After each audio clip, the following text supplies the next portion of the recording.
Manipal academy of higher education Udupi ಜಿಲ್ಲಾ amateur athletic association ಸಹಯೋಗದೊಂದಿಗೆ 5ನೇ ಆವೃತ್ತಿಯ ಮಣಿಪಾಲ್ ಮ್ಯಾರಥಾನ್ ಫೆಬ್ರವರಿ 13ರಂದು ಆಯೋಜಿಸಲಾಗಿದೆ. ಈ ಬಗ್ಗೆ ಮಾಹಿತಿಯಲ್ಲಿ ನಡೆದ ಪತ್ರಿಕಾಗೋಷ್ಠಿಯಲ್ಲಿ ಶಾಸಕ ಕೆ ರಘುಪತಿ ಭಟ್, ಸಹಕುಲಪತಿ ಡಾಕ್ಟರ್ ಎಚ್ ಎಸ್ ಬಲ್ಲಾಳ್ ಮಾಹಿತಿ ನೀಡಿದರು. ಮಾಹೆಯ ಸಹಕುಲಪತಿ ಡಾಕ್ಟರ್ ಎಚ್ ಎಸ್ ಬಲ್ಲಾಳ್ ಮಾತನಾಡಿ, ಓಟವು ದೈಹಿಕ ಮತ್ತು ಭಾವನಾತ್ಮಕ ಯೋಗಕ್ಷೇಮವನ್ನು ಸುಧಾರಿಸಲು ಅತ್ಯುತ್ತಮ ವಿಧಾನವಾಗಿದೆ.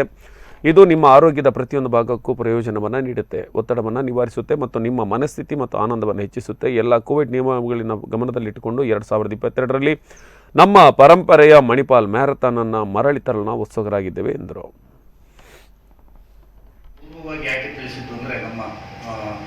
ರಿಜಿಸ್ಟ್ರೇಷನ್ ಆಗುವ ಇನ್ನೊಂದು ವಾರ 15 ದಿವಸ ದೀಪಾವಳಿ ಮುಗಿದ ತಕ್ಷಣ ನಾವು ಆನ್ಲೈನ್ ರಿಜಿಸ್ಟ್ರೇಷನ್ ಚಾಲು ಇಡ್ತೇವೆ, ಓಪನ್ ಮಾಡ್ತೇವೆ.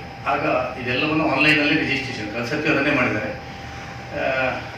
ಬೇರೆ ಬೇರೆ ಲಾಸ್ಟ್ ಟೈಮ್ ನಮ್ಮ race to beat the wave Raghupathi Bhat ಹೇಳಿದ ಹಾಗೆ ಫಿಟ್ನೆಸ್ ಇಸ್ ವೆರಿ ಇಂಪಾರ್ಟೆಂಟ್.